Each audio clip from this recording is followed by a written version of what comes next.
जय श्री राम, जय माता दी। शिव ज्योतिष कार्यालय में एक बार फिर आप सभी का बहुत बहुत स्वागत है। तो पिछले वीडियो में आपको मेष राशि में सूर्य के 12 स्थानों का फल बताया गया था। अब ये है वृष लगन की कुंडली। तो वृष राशि का जो स्वामी होता है वो शुक्र है।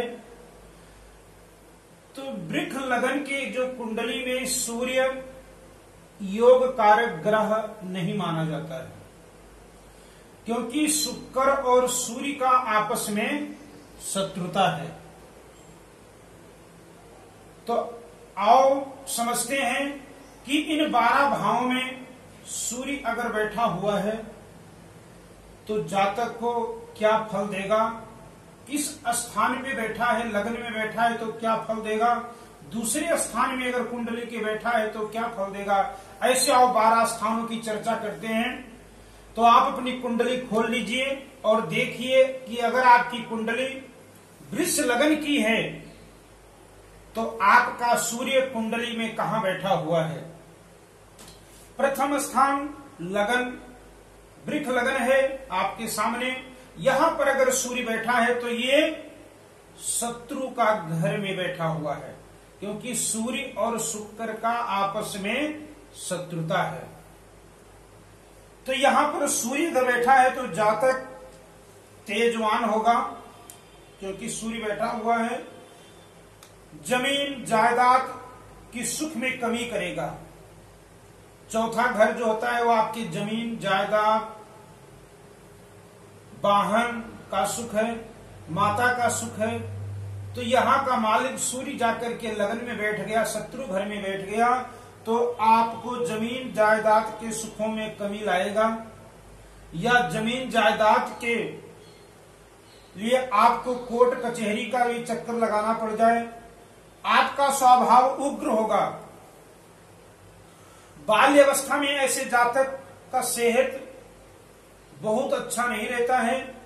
आंखों का कष्ट, शारीरिक कष्ट, और ऐसे जातक जब युवा अवस्था में आते हैं तो उन्हें उक्त रक्तचाप का भय, हृदय रोग आदि का भय, बीपी का बढ़ना, क्योंकि सूर्य गर्म ग्रह है और सूर्य शत्रु के घर में बैठा हुआ है। तो ऐसे जातक के, जिस जातक के कुंडली में सूर्य लगन में बैठा हुआ है तो उनको ये समस्याएं उत्पन्न होती हैं। अब यही सूर्य दूसरे एक भाव में, दूसरा भाव मिथुन राशि हो गई, अगर दूसरे भाव में सूर्य बैठा हुआ है तो जातक भूमि, धन, जायदाद, वाहन आदि सुखों की प्राप्ति सब कुछ होने पर भी ऐसे जातक का जो मन है वो अशांत रहेगा। अब ऐसे जातक अगर लोहा का कारोबार करते हैं तो उनको अच्छी सफलता प्राप्त होती है। दूसरे भाव में यदि किसी अन्य अशुभ ग्रह की दृष्टि हो, जैसे राहु, शनि, केतु की अगर सूर्य के ऊपर दृष्टि संबंध हो रहा है तो जातक को परिवार से दूर रहना पड़ता है। परिवार से उसे विरोध रहता है। चर्म, जो चमड़ी का रोग है, उसका भी भय बना रहता है जिस जातक की जन्म कुंडली में सूर्य द्वितीय स्थान में होता है। और अब चर्चा करें तीसरे स्थान की। तीसरा स्थान पराक्रम का स्थान होता है। तो यहां पर बैठा हुआ सूर्य जातक को भूमि, मकान, सवारी आदि सुखों की प्राप्ति अच्छी कराता है। जीवन में निज पुरुषार्थ, कहते हैं ऐसा जातक, पराक्रम स्थान में सूर्य है तो ऐसा जातक मेहनत करने वाला है और अपने मेहनत के बल पर जातक सफलता प्राप्त कर लेता है। यहां पर बैठा हुआ सूर्य 7वीं दृष्टि से धर्म स्थान को देखता है तो ऐसा जातक धर्मात्मा होगा, मर्यादा का पालन करने वाला होगा। दूर, कहते विदेश यात्रा का योग भी सूर्य यहां पर बनाता है। कहते हैं जो जातक वकालत कर रहे हैं, डॉक्टर हैं, वैध हैं, तो ऐसे जातक को बैठा हुआ यहां पर सूर्य अच्छी सफलता और अच्छा नाम, अच्छा धन कमाई कराता है। आपको एक बात बता दें कि ये बातें हम सारी मीठी नहीं कर रहे हैं, जो सत्य है सूर्य यहां पर बैठा हुआ क्या फल देगा मैं वही बता रहा हूं। अगर आपको अच्छा ना लगे तो उसके लिए क्षमा करना, लेकिन आपको मीठी बातें इसमें नहीं होंगी। जो सूर्य का फल अपना है वही मैं आपको बता रहा हूं, ना तो आपको कोई डराने का विचार है और ना ही आपसे कोई मीठी बातें ही बताना है। जो सत्य है सत्य ही अटल है। तो आओ आगे चर्चा करते हैं। सूर्य अगर चतुर्थ स्थान में बैठा हुआ है तो सूर्य अपने घर का हो गया, यहां पर सिंह राशि का सूर्य है। तो ऐसा जातक स्वाभिमानी, भूमि, मकान, सवारी आदि सुख सुविधाओं से युक्त होता है, क्योंकि सूर्य यहां पर अपने घर का बैठा हुआ है। कोठी, गाड़ी, नौकर चाकर का सुख जातक को श्रेष्ठ प्राप्त होता है।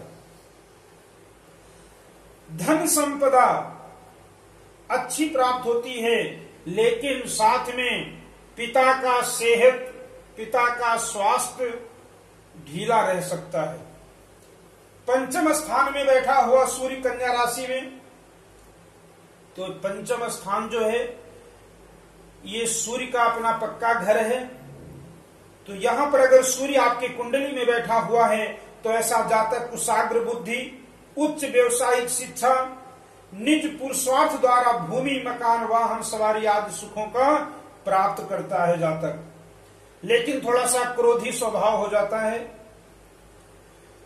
संतान प्राप्ति में विलंब कराता है, क्योंकि पंचम स्थान में बैठा हुआ सूर्य संतान उत्पत्ति में काफी विलंब कराता है, कष्ट आता है।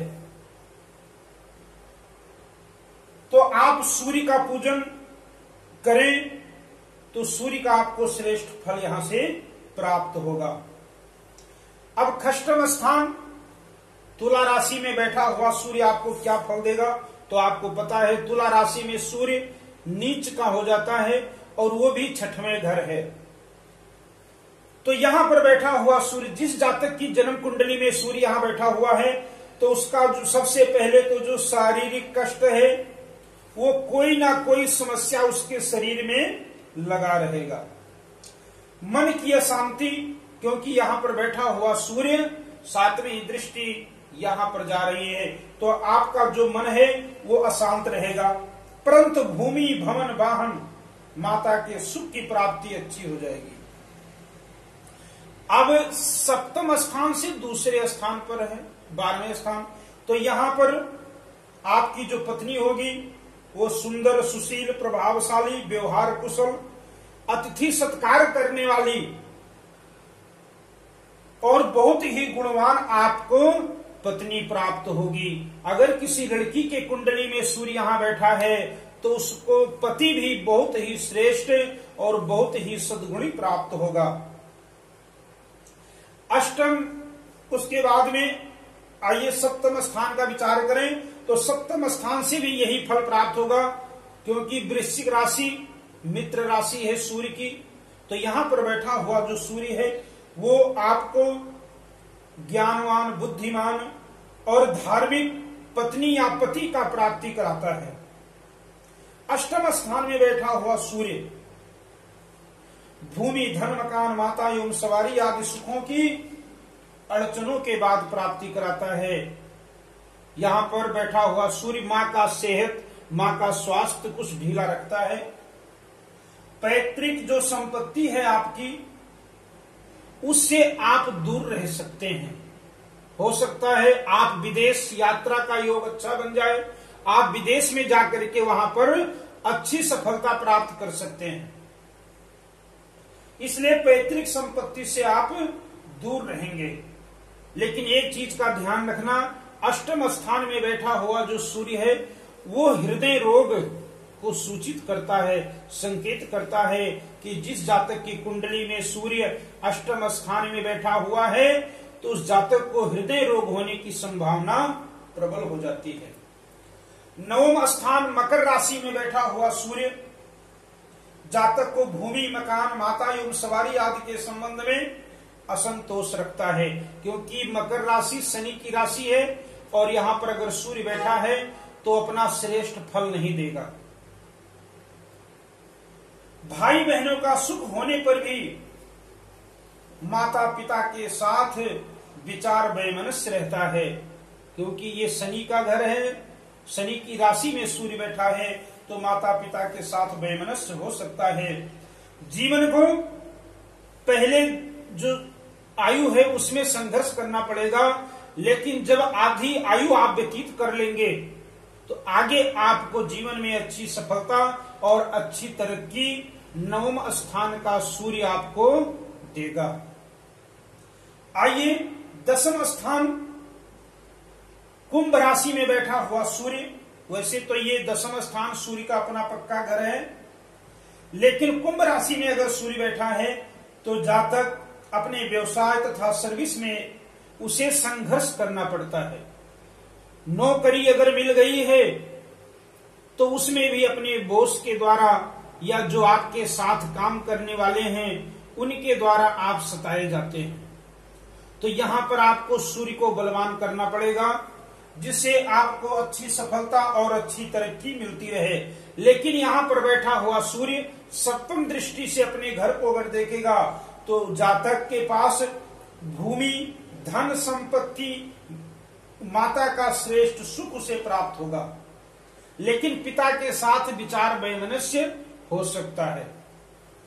अब अगर इस स्थान पे सूर्य के साथ बुध बैठा हुआ है, सूर्य के साथ अगर बृहस्पति देव बैठे हुए हैं, तो फिर जातक उच्च शिक्षित, विद्वान, उच्च अधिकारी जैसे जज, वकील, प्रिंसिपल, डीएम, एसडीएम इत्यादि श्रेष्ठ पद को प्राप्त कराएगा सूर्य यहां पर बैठा है अगर तो। लेकिन बाकी ग्रहों का भी, जैसे सूर्य वहां पर बाल्यावस्था में ना हो, सूर्य वृद्धावस्था में ना हो, तो आपको श्रेष्ठ फल यहां पर सूर्य देता है।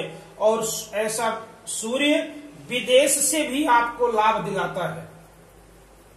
आइए एकादश स्थान मीन राशि, ये अपने मित्र घर में बैठा हुआ सूर्य है यहां पर एकादश स्थान में।